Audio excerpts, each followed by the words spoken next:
Question: how much are you buying fried plantain and beans, or bread, or wache? The cost of these food items in most parts of the country has gone up astronomically, and it's almost impossible to get the size of portions for the amount of money that people used to pay for them, including me. And that is due largely to inflation. Inflation is at 31.7%. Oftentimes, when we talk about the depreciation of the cedi, particularly against the major trading currencies, we tend to focus more on the macroeconomics of it than the micro. But what we are losing sight of is that it eventually comes down to the individuals, the consumers, me and you. We have to bear the brunt of the effect of this depreciation that we were assured will be held in check. $1, 1 cedi. In the time of Mills and Mahama, 2 cedis, $1. If I was them, I would say to the people of Ghana, I'm sorry. We are sorry for the poor work we have done. We're going to go and think about ourselves. But that is not the people we're dealing with. In Kufuor's time, one of the people who advised and helped him develop a strong cedi was my running mate, Muhammadu Bawumia. Then he was deputy governor of the Bank of Ghana. It's one of the reasons I brought him to come and join me, that we will work on the cedi and create again a strong cedi. If you were wondering, that was in 2016. Dr. Bawumia had a thing or two to say about it too. And engage in all the propaganda you want. But if the fundamentals are weak, the exchange rate will expose you. As the saying goes, when in doubt, observe the exchange rate. That wasn't all. I mean, in fact, he had more to say. Ghana cedi is currently in free fall and depreciating virtually on a daily basis.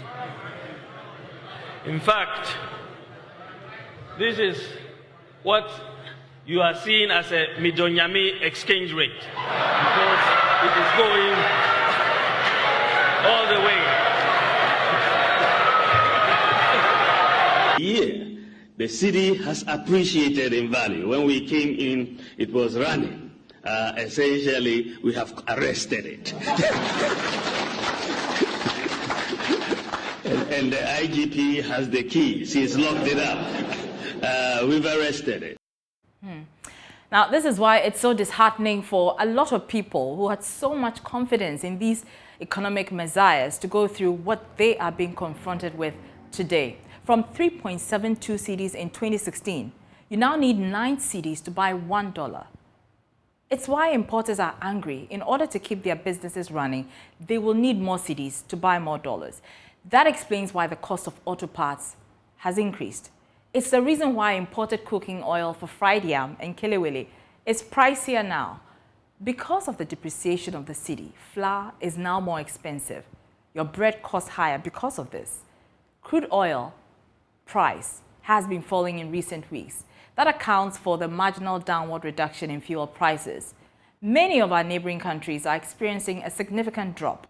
Ivory Coast sells petrol at $1.114. Burkina Faso sells petrol at $1.113. Togo sells petrol at $1.089. But Ghana is selling petrol at $1.354. One of the reasons why we're not seeing a significant drop is because our cedi is depreciating. The precarious situation of the cedi is not getting any better. Our currency is still ranked as the worst among African countries, with the worst spot returns, and could be heading for a record in the last 25 years, with it now being 9 cedis to $1. Which is why people keep coming back to you, Dr. Bawumia. You said businesses were hurting because of the depreciating cedi in 2015. Now it appears businesses are hurting even more than ever. Now the Ghana Union of Traders Association says their businesses are hurting. The Ghana National Chamber of Commerce also says the depreciating cedi is impacting businesses negatively. As if it couldn't get worse, Fitch has downgraded us from B- to CCC+. Standard & Poor's has also downgraded us with a negative economic outlook. Things are not looking up. Our economy is in a gloomy, depressed state. So why are all the things promised us when you were campaigning for power? People are losing patience, and it's not just ordinary Ghanaians. It's your party people too. Is over 32%. You know, so we are in dangerous territory. And so therefore, the only major thing that the president can do to arrest the situation is to clear out the managers of the economy. And it's a fact. I mean, that is what is left for him to do. Because you can't let the same people who have driven us to this stage remain in office. The president nobody is looking for Kenneth Ratter's job. So if people sympathetic to your party are speaking out like this, then you should know that the situation is indeed dire. Perhaps reaching out for varied input to get us all out of this hole that we continue to dig ourselves into deeper may be our starting point.